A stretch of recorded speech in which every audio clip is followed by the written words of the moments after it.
9 foods once filled the tables of the Bible. Today, almost no one eats them. One of them was so precious it was carried into a golden box and kept next to the 10 Commandments. Another was craved so badly, people cried for it in the middle of the desert, and one was served to a stranger by a man who would become the father of nations. By the end of this video, you will know all 9. You will know why they disappeared, and you will know which ones you can still find today. But first, let's go back, thousands of years back, to a table you have never seen: mulberries. The sound in the trees. Some translations of 2 Samuel 5:23-24 describe the sound of marching in the tops of certain trees as a sign for King David to attack. Some translations call these mulberry trees. Others translate the same word as balsam trees. Because of this translation difference, we present this connection as a tradition, not a confirmed fact. What is certain is that mulberry trees have grown across the Middle East for a very long time, producing small, sweet, dark berries. These berries stained hands and clothes and spoiled quickly, which is likely why they never became a major trade food. Today, mulberries still grow in many countries, but they are rarely sold fresh in stores because they do not survive travel well. Most people alive today have never tasted one. Boxthorn berries, the forgotten desert fruit. This one is not clearly named in the Bible at all, and we will not force a verse onto it. Boxthorn is a hardy desert plant, closely related to what many people today know as goji berries. It grows in dry, harsh conditions where few other plants survive. For ancient desert communities, a fruit that could survive drought was extremely valuable. It may not be named directly in Scripture, but it likely grew in the same lands where biblical stories took place. Today, its modern cousin, the goji berry, has become popular in health food stores, while the original desert boxthorn remains mostly unknown. Fish roe, preserved fish. Food for the journey. Fish appears again and again in the Bible, from the story of the great catch to the feeding of thousands with just a few fish and loaves. Fresh fish spoiled quickly in a hot climate, so preservation mattered. Salting fish and preserving fish eggs, known as roe, allowed families to store protein for weeks or months, especially near the Sea of Galilee and along the Mediterranean coast. This was not a delicacy. This was survival food, made possible through salt and sun-drying, some of the oldest preservation methods known to humans. Today, preserved fish still exists, but fish roe, once a valuable and practical food, is now mostly seen as a luxury item, far from its humble ancient role. Butter from goat's milk, the gift for a stranger. We began with a hint of this story. Now, let's finish it. In Genesis 18:8, Abraham serves a stranger butter, milk, and a prepared calf, offering the very best he has. In Judges 5:25, a woman named Jael offers milk, and in some translations butter or curds, to a tired and thirsty commander. It's worth noting that in many older translations, the word butter may actually describe something closer to thick curds or a yogurt-like product, rather than the smooth butter we know today. Bible scholars are not fully united on the exact form, but the meaning is clear either way. This was a rich, valued gift. Goat's milk was more common than cow's milk in many biblical regions, because goats could survive on rough, dry land where cows could not. Turning that milk into butter or curds took time, effort, and skill. It was not a daily convenience, it was closer to an offering. Today, goat's milk butter still exists, but it is rare, and most people have never tasted it. Cow's milk took over the world, and something ancient was quietly left behind: citron. The fruit held in worship. Some foods were eaten. This one was held. In Jewish tradition, the citron, known as the etrog, is connected to Leviticus 23:40, which speaks of the fruit of goodly trees used during the Feast of Tabernacles. Now, scholars do not all agree that this verse points to citron specifically. Some believe it does, Others are less certain. So we will say this carefully. Many traditions link this fruit to the citron, even if the Bible does not name it directly. What we do know is that the citron has been grown in the Middle East for thousands of years.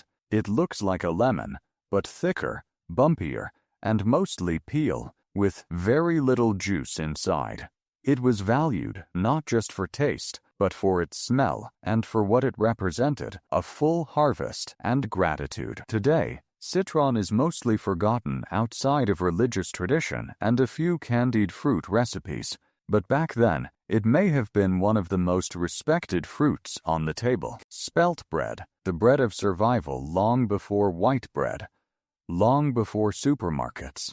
There was spelt. The Bible tells us in Ezekiel 4:9 that bread was made from wheat, barley, beans, lentils, millet, and spelt, all mixed together. This was not fancy bread. This was survival bread. Every grain and every bean was used because nothing could be wasted. Spelt is an ancient cousin of wheat.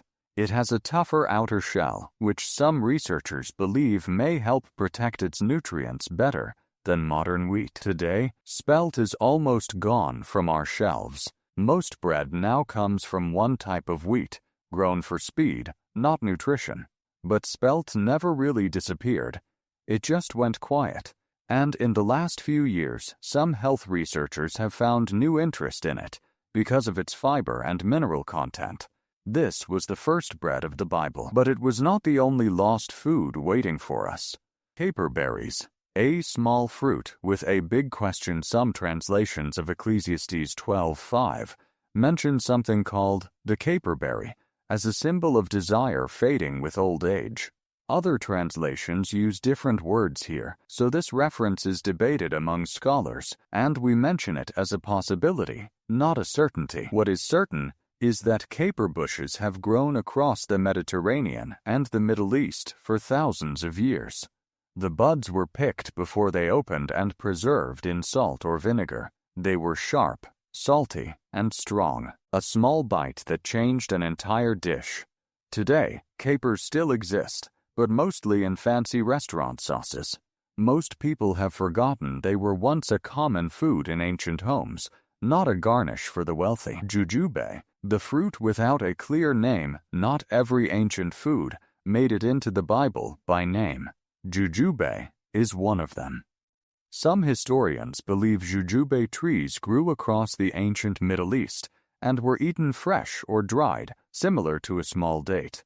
But there is no verse we can confidently point to that names this fruit directly, so we will not force one. What we can say is that jujube has been part of Middle Eastern and Asian diets for centuries, valued for its sweetness when other sugars were rare.